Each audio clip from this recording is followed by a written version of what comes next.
kerjakan dengan bagus. Itu cerita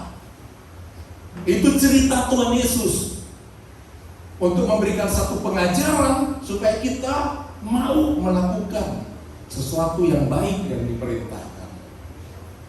Dan dia berkata kepada ahli-ahli Taurat itu, apa pendapatmu? Dan anak yang kedua, mari kita kasih pendapat. Baik nggak melawan orang tua bilang tidak mau? Apa pendapat saudara? Apa pendapat? Nggak mau, Pak. Tentu tidak baik anak seperti itu. Nggak mungkin orang tua ngasih menyuruh pekerjaan kalau anaknya tidak mampu, tidak tahu. Nggak mungkin. Jadi kalau jawabnya nggak mau, itu salah. Yang pertama salah, yang kedua pun salah. Tapi kelebihannya adalah kecil-kecil, tapi tahu introspeksi diri. Dia menyesal. Udah salah mulutku ini. Udah salah melawan orang tua. Akhirnya dia bekerja. Dijawab sama ahli-ahli Taurat itu yang terakhir. Itu anak yang baik, yang terakhir. Saudara kekasih, itu memang satu gambaran, tapi di dalam cerita itu sangat dalam. Saudara, kami satu rumah anak 8. Jadi kalau ceritanya mau makan, belum jam makan, udah dekat-dekat itu dapur, udah digelar di ruang tamu itu tikar. Udah ada tugasnya masing-masing, siapa tukang masak, nyiapin sayur, semua ada tugasnya. Siapa yang bekerja di ladang, sebab kami juga berladang, siapa harus mengasih makan ternak. Kami pernah beternak inahan. Kami pernah punya banyak entok dan bebek.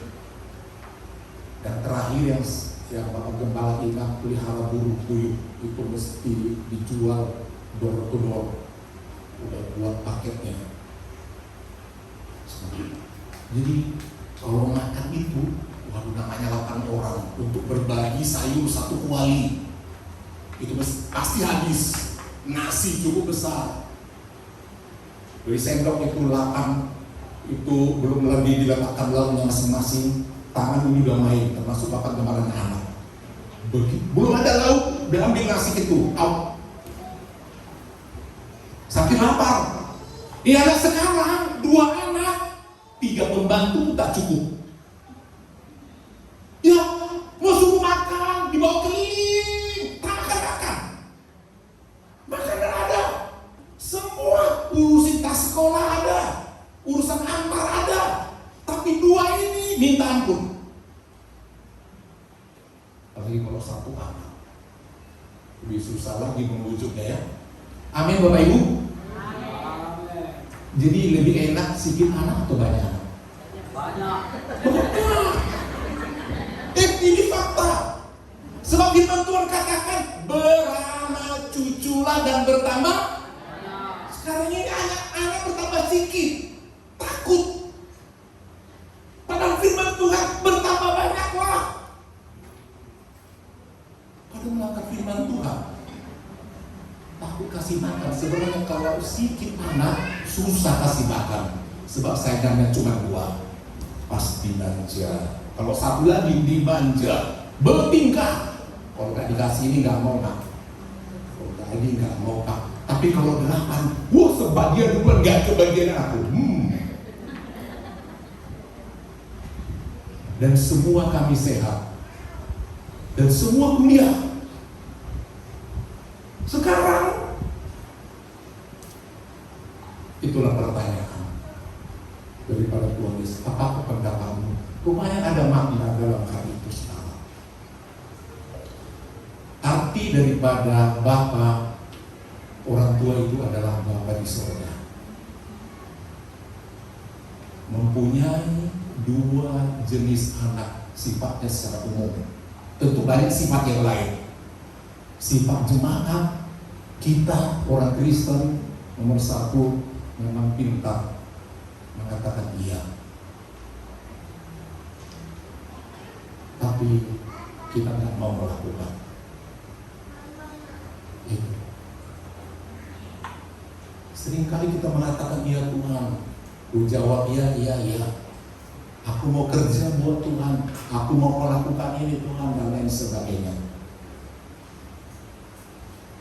Ya, itu diwakili oleh anak yang sulung. Mari kita bertanya pada diri kita, Tuhan, aku masuk anak yang keberapa? Anak yang pertama. Anak yang pertama digambarkan adalah orang Farisi. Mereka pintar menghafal firman Tuhan, menyelidiki, mengajarkannya, tapi mereka tidak mau melakukannya. Dan mereka itu paling anti yang namanya orang bea cukai, perempuan Sunda. Mereka paling benci. Saudara boleh melihat satu kali orang datang ke rumah Lewi pemungut cukai, langsung diteliti. Wah, kenapa itu Yesus itu pergi ke rumah Lewi pemungut cukai, pergi ke rumah Zakheus pendek pemungut cukai? Kalian nggak tahu itu orang berdosa. Ngapain datang ke rumah orang kayak gitu? Satu kali Tuhan Yesus menerima seorang perempuan berdosa, mau dihukum orang. Jadi mereka menganggap dua jenis orang ini orang yang sangat berdosa. Menurut para ahli Taurat, memang benar mereka orang berdosa, tapi mereka juga harus melihat siapa dirinya, sehingga dia katakan orang itu orang yang paling berdosa. Itu diwakili oleh anak yang kedua, orang berdosa. Dan di akhir bacaan kita tadi, kita tidak sempat baca, dikatakan di akhir zaman para pemungut cukai, orang-orang berdosa, perempuan Sunda akan lebih dahulu masuk kerajaan Allah daripada kalian ini. Seperti itu saudara. Jadi kita diminta oleh Tuhan pada hari ini, kita mau menjadi orang yang mau menyesali. Kalau selama ini aku Tuhan nggak mau bekerja, nggak mau melakukan Tuhan, sebab yang melakukan yang akan diselamatkan, yang akan masuk dalam kerajaan Allah. Mari kita miliki hati yang mau menyesal. Kalau dulu suka memberontak, suka melawan, nggak mau beribadah, nggak mau melayani, nggak mau berkorban, nggak mau kasih milik Tuhan dan sebagainya. Orang bisa terjemahkan apa kata firman Tuhan.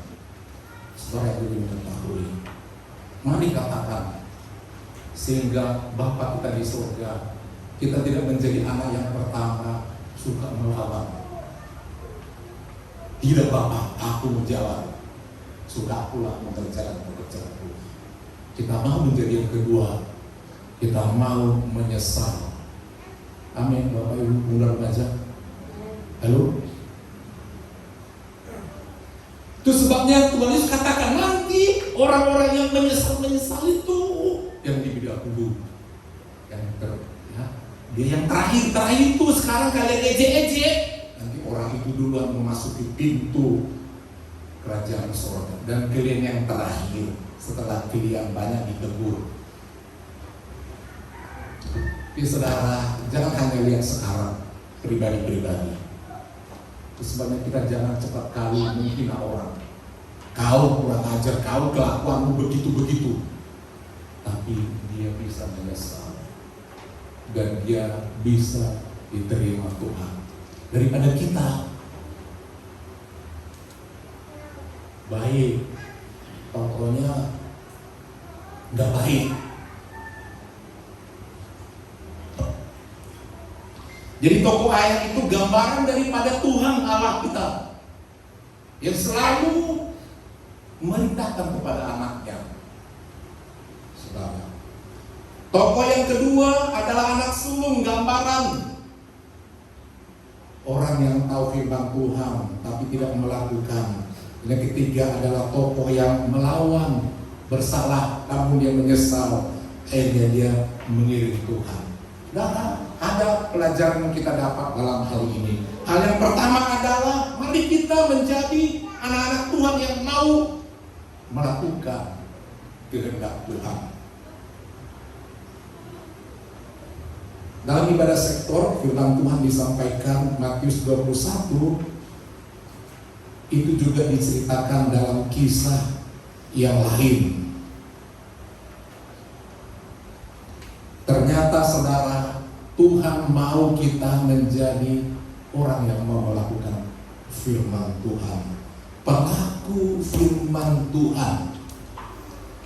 Rasul Yakobus berkata di pasal 1 ayat 22, tetapi hendaklah kamu menjadi pelaku firman dan bukan hanya pendengar saja, sebab jika tidak demikian kamu menipu diri sendiri. Ya, menipu. Kita katakan, aku mau kerja Tuhan, kerja Bapak, tapi tidak mau melakukan. Menipu diri sendiri. Kita bilang kita kerjakan, ternyata tidak. Kalau kita tidak kerjakan sesuatu yang menguntungkan kita, siapa yang rugi? Siapa rugi? Diri sendiri. Itu sebenarnya menipu diri sendiri. Apa yang saudara kerjakan itu balik kepada saudara berkat itu. Amin Bapak Ibu. Kembali kepada kita. Itu sebagai menipu diri sendiri. Saya udah kerjakan kok, ternyata tidak, kan kita sendiri yang gak dapat hasilnya. Itu kata Rasul Yakobus, saudara. Jadi ada manfaatnya kita, saudara, semua saya, kalau mau kita melakukan firman Tuhan. Manfaat firman Tuhan yang pertama adalah kita akan menjadi bijaksana. Makin kita bijaksana, kita makin kuat, makin berhasil. Ya, menjadi bijaksana. Itu yang dikisahkan dalam firman Tuhan dalam ibadah sektor Matius 7 ayat 24-25. Dikatakan orang yang bijaksana itu membangun rumahnya ya, di atas batu atau batu karang, menggali dalam-dalam dan mendirikan rumahnya. Dikatakan orang yang bijaksana, orang yang melakukan firman Tuhan digambarkan dengan orang yang bijaksana. Dia menggali dalam tanah, meletakkan batu karang, mendirikan rumahnya. Datanglah air bah, datanglah banjir, tapi rumah itu kokoh. Jadi digambarkan kalau kita mau melakukan firman Tuhan, dikatakan kita menjadi orang yang bijaksana. Amin. Kita ketika melakukan firman Tuhan digambarkan seperti orang sedang membangun rumah. Membangun rumah. Saudara, membangun rumah tidak sedang membangun rumah secara fisik, tapi juga membangun rumah tangga dalam arti memang rumah tangga. Ada istri, ada suami, ada anak-anak. Saudara, dalam membangun itu, membangun rumah tangga, dasarnya bukan uang. Biar sinabut gede, harta ada, jabatan ada, semua ada. Tapi kalau dibangun hanya dengan itu, tanpa didasarkan oleh batu karang, Tuhan Yesus, tanpa itu digesek sedikit, perubuh pernikahan itu bubar, satu ke kiri, satu ke kanan. Membangun bisnis, kalau tidak dibangun juga di atas batu karang itu, yaitu Tuhan Yesus. Kita pikir modal banyak, channel cukup, pemasok modal, barang cukup, tempat strategis buat bisnis ada di marketplace. Kalau Tuhan tidak ada, kita baru buka di sini, langsung buka di sini yang baru, sini buka lagi yang lain. Stres gak? Dan ternyata orang ini berani turunkan harga, ini lagi turunkan harga. Kita mau makan apa? Tapi kalau kita dibangun di atas batu karang itu, Yesus sanggup kirimkan pembeli atau orang untuk memberkati kita. Amin. Jaminan Tuhan.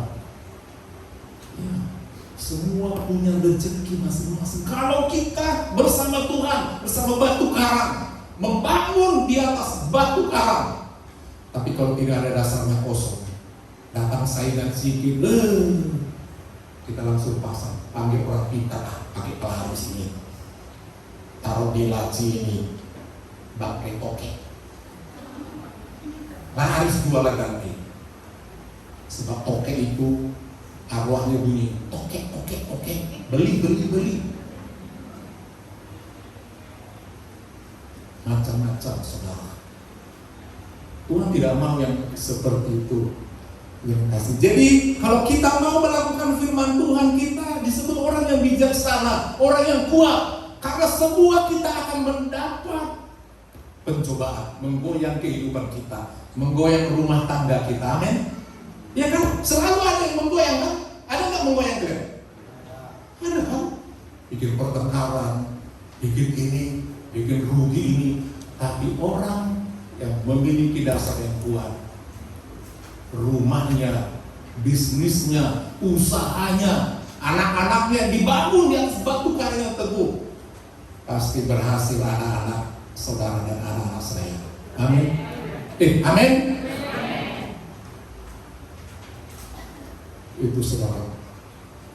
Yang kedua, dan kekasih, manfaat kita melakukan firman Tuhan, kita akan berbahagia. Kata berbahagia dalam bahasa, kata berbahagia ada banyak artinya. Salah satu adalah diberkati. Berbahagialah orang memberi bukit yang ini, yang ini. Yakobus pasal 1 ayat 25. Kita buka Alkitab ini, bagaimana kita diberkati oleh Tuhan saat kita mau melakukan firman Tuhan.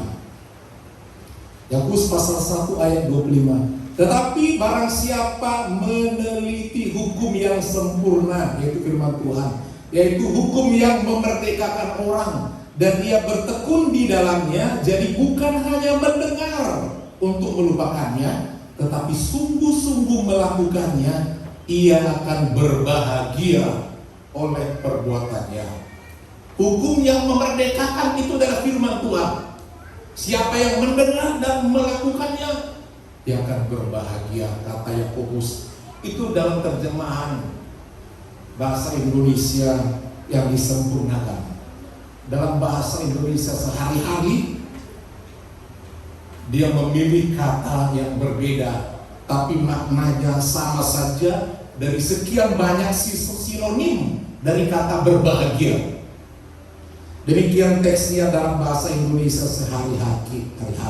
Bandingkan dengan ayat Alkitab saudara. Hukum Allah sempurna dan mempunyai kekuatan untuk memerdekakan manusia. Dan orang yang menyelidiki dan memperhatikan baik-baik serta melakukan hukum itu, dan bukan hanya mendengar saja lalu melupakannya, orang itu akan diberkati Allah dalam setiap hal yang dilakukannya. Haleluya. Akan diberkati dalam setiap hal, dalam segala hal yang dilakukannya. Bekerja di sini diberkati oleh Tuhan. Melakukan sesuatu berhasil, diberkati, berbahagia, diberkati. Jadi hal yang kedua adalah selain kita bijaksana dan kita menjadi kuat menghadapi segala tantangan. Semua kita dapat tantangan, persoalan, tetapi siapa yang kuat? Itu yang luar biasa. Dan yang kedua adalah kalau kita mau melakukan firman Tuhan, kita diberkati oleh Allah di dalam setiap hal. Kita lihat terjemahan saudara di Alkitab, tetapi sungguh-sungguh melakukannya, ia akan berbahagia oleh perbuatannya. Berbahagia oleh perbuatannya, diberkati Allah dalam setiap hal yang dilakukannya. Apa saja yang dibuatnya oleh perbuatannya, dikatakan berbahagia. Apa saja menghasilkan bahagia, apa saja dilakukannya, dia berbahagia. Kenapa? Sebab dia diberkati oleh Tuhan. Jadi mari kita saudara belajar untuk tidak sekedar sekian tahun kita menjadi anak Tuhan, udah banyak dengar firman Tuhan, tahu, bahkan kita bisa belum selesai teks dibaca oleh hamba Tuhan, kita sudah tahu ujungnya nanti ini ayatnya, ini kalimatnya, khotbah ini ujungnya nanti begini, oh itu ilustrasi, ini artinya. Saudara, ahli Taurat itu namanya ahli, dia udah tahu semuanya. Dia bisa meneliti, dia tahu mana yang tepat pengertiannya. Tapi Tuhan mau adalah kita mau sampai melakukannya. Jadi pelajaran yang pertama tadi kita sudah melihat adalah kita harus mau menjadi pelaku firman. Untuk kita bisa menjadi orang-orang yang diberkati, orang yang bijaksana, orang yang kuat, orang yang berbahagia, atau orang yang diberkati di dalam segala hal. Yang kedua pelajaran bagi kita adalah hal bekerja di kebun anggur. Kebun anggur adalah gambaran ladang Tuhan. Ya, ladang Tuhan. Tuhan mencari orang yang mau bekerja di ladang Tuhan. Ya, bekerja di dalam Tuhan, ambil bagian di dalam pekerjaan Tuhan. Tadi dikatakan, anakku pergilah bekerja di kebun anggur pada hari ini. Jangan menunda, nantilah. Tunggu selesai sekolah ini. Nanti udah kuliah banyak tugas, jumpa dosen ini nantilah. Udah tamat, si ibu om kerja lembur terus, menikah, repot om, masih baru mandasor, perlu ini, perlu itu. Setahun kemudian udah punya anak, repot lagi om. Jadi kapan ya? Mari pada hari ini, kata ayat tadi, hari ini pergilah bekerja ya, di kebun anggur Bapa, itu ladang Tuhan. Ambil bagian di dalam pelayanan.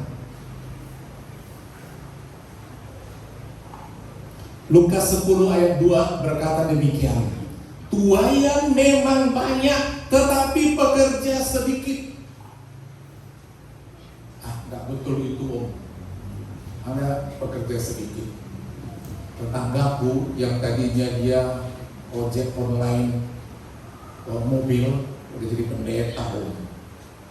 Ada lagi kawanku yang lain, tadinya dia kerja di PT, karyawan. Oh, berapa mereka udah jadi pendeta? Ada kawanku jahatnya minta ampun, pintar main perempuan, main judi. Sekarang udah jadi pendeta loh. Banyak orang ambil bagian dalam pelayanan, tetapi tetap dikatakan ayat ini tetap benar-benar tuaian memang banyak. Biar tambah 1000, yang tambah lagi jiwa mau dilayani beribu-ribu. Amin Bapak Ibu. Oh iya, lebih banyak lagi jiwa yang mau dilayani. Walaupun ada yang melayani, masih kurang. Coba aja di gereja kita. Mau gue tukang ojol, cuma berapa? Banyak banget mau jujur. Tapi saya tuh mau ngangkatnya.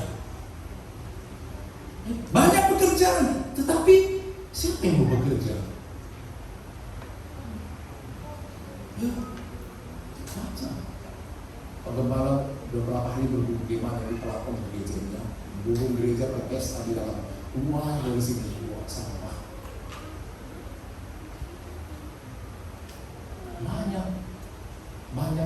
pekerjaan, tapi bekerja sendiri. Mari bekerja buat Tuhan, jangan hanya bekerja buat diri sendiri. Sebab yang saudara kumpul nanti saudara tinggal juga. Saudara akan tinggal di tempat yang permanen bersama Bapa di surga. Jadi mari kita ambil bagian dalam pekerjaan Tuhan, ya. Mengingatkan orang. Terlalu banyak jemaat yang tidak beribadah. Terlalu banyak jemaat kita di sini banyak yang tidak beribadah. Mau pemudanya ada yang tahunan, pemudanya ada yang tahunan, bapak-bapak ada yang tahunan. Siapa yang mau mengingatkan itu terus? Anak-anak kita usia sekolah minggu ada yang tidak pernah dibawa. Terlalu banyak pekerjaan itu, ladang telah menguning. Tetapi tuayan memang banyak, tetapi pekerja sedikit. Pekerja sedikit. Anak sekolah minggu kita tidak banyak, tapi untuk mencari orang yang ada hati juga melayani masih kurang. Mika lagi kuliah, namanya UT ya, usaha minggu. Siapa yang ada hati? Kalau guru sekolah minggu itu bukan hanya sekedar ada pekerja, itu datang ke kapling lain, menjemput anak-anak yang tidak bersekolah minggu, dijemput. Mereka berkorban, kadang-kadang kasih permen buat anak-anak. Siapa? Di pemuda kita perlu lebih maju dalam kor puji-pujian. Siapa yang punya talenta mengajari solmisasinya, doreminya, vokalnya, suaranya, kompangnya, yang melayani musik, yang benar-benar tahu, yang suka mendengar musik dan belajar mendengar komposisinya, cara memainkannya, dengan hatikah atau sekedar gerak mekanik. Yang namanya seni itu dari dalam, dari perasaan, bukan gerak mekanik. Kalau gerak mekanik zaman now, musik di gereja-gereja mainstream, lagunya, musiknya udah direkam semua, tinggal yang ini ceklek, tidak ikut jemaat.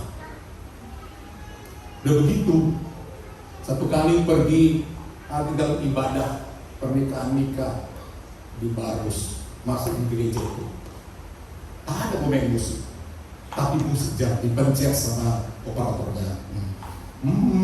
Musik udah berjalan, indah sekali, otomatis bernyanyi jemaat. Jadi tak ada pun pemain musik bisa jalan di berbagai gereja. Tak ada pemain. Tetapi kita harus memiliki pelayan musik yang dari hati, pakai perasaan, bukan bangun-bangun saja. Dan kalau semua mereka dari hati melayani, diiringi doa dan air mata, ada banyak pertobatan. Sebab mesin-mesin musik itu tidak ada rohnya, tapi jiwa-jiwa melayani itu ada rohnya, ada kuasanya. Amin Bapak Ibu. Jadi orangnya, kita perlu orang-orang yang punya bertalenta, yang dari hati melayani Tuhan, yang terbeban. Banyak pekerja, tetapi banyak, apa dikatakan? Banyak apa? Tuayan. Siap kita bawa kepada Tuhan. Siap kita bawa kepada Tuhan.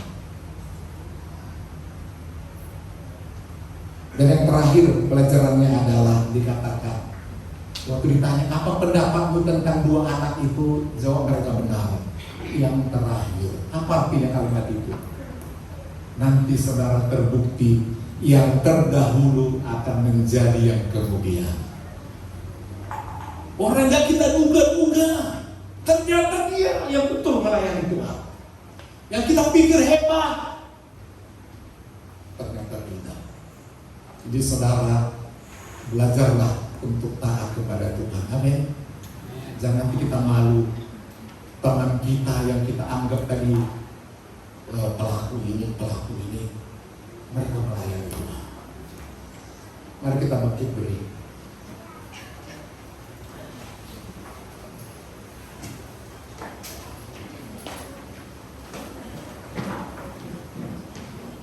Sekali mengiringi Tuhan, tetap mengiringi Tuhan. Jangan kita menjadi orang yang terkemudian. Tak akan pernah kusesali mengiringi Yesus.